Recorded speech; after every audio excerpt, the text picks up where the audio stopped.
இதை ரீசனாக சொல்லி இன்சூரன்ஸை டினை பண்ண முடியாது அப்படின்னு கன்சியூமர் கமிஷன் சொல்கிறாங்க. காந்த்லா ஜூலை 2025 ஒரு மினி ட்ரக் கூட ஆக்சிடென்ட் ஆகி அதே நாள் இறந்துடுறாரு. அவருக்கு ஐசிஐசிஐ லொம்பார்ட் ஜென்ரல் இன்சூரன்ஸில் life insurance with accidental death benefit இருக்குது 50 lakhsக்கு.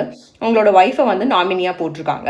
அவங்க ஒய்ஃப் ஐசிஐசிஐ லொம்பார்ட்டை கிளைம் சப்மிட் பண்ணுறாங்க. FIR, inquest report, postmortem report and charge sheet எல்லாம் வச்சு அவங்க கிளைமை ஐசிஐசிஐ லொம்பார்ட் ரிஜெக்ட் பண்ணிடுறாங்க. போலீஸ் ஃபைனல் ரிப்போர்ட் சப்மிட் பண்ணல அப்படின்னு ரீசன் சொல்கிறாங்க.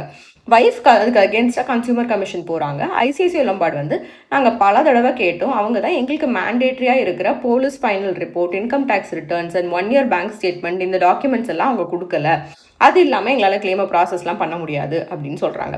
அதுக்கு கன்சியூமர் கமிஷனர் அவங்க ஹஸ்பண்ட் ஆக்சிடென்ட்டில் தான் இறந்துருக்காரு அப்படிங்கிறதுக்கு எஃப்ஐஆர் ரிப்போர்ட் இருக்குது, போஸ்ட்மார்ட்டம் ரிப்போர்ட் இருக்குது, இன்குவெஸ்ட் ரிப்போர்ட் இருக்குது, charge sheet and death certificate இருக்குது. இன்வெஸ்டிகேஷன் கம்ப்ளீட் பண்ணி தான் போலீஸ் சார்ஜ் ஷீட் ஃபைல் பண்ணுறாங்க. அதுதான் உங்களுக்கு போலீஸ் ஃபைனல் ரிப்போர்ட் தான் அப்படின்னு. ஐடி ரிட்டர்ன் அண்ட் பேங்க் ஸ்டேட்மெண்ட்டுக்கு ப்ரொபோசல் ஸ்டேஜில் இன்சூரன்ஸ் இருக்கும்போது இறந்தவர் அவரோட ஆக்குபேஷன் செல்ஃப் எம்ப்ளாய்டுன்னு சொல்லியிருக்காரு. அப்போ எந்த இன்கம் ப்ரூஃபும் இல்லாமல் ஐசிஐசிஐ லொம்பார்ட் ப்ரொபோசல் அக்செப்ட் பண்ணி ப்ரொபோசல் ஸ்டேஜில் ரிஸ்கையும் அக்செப்ட் பண்ணி பாலிசி இஷ்யூ பண்ணியிருக்கீங்க.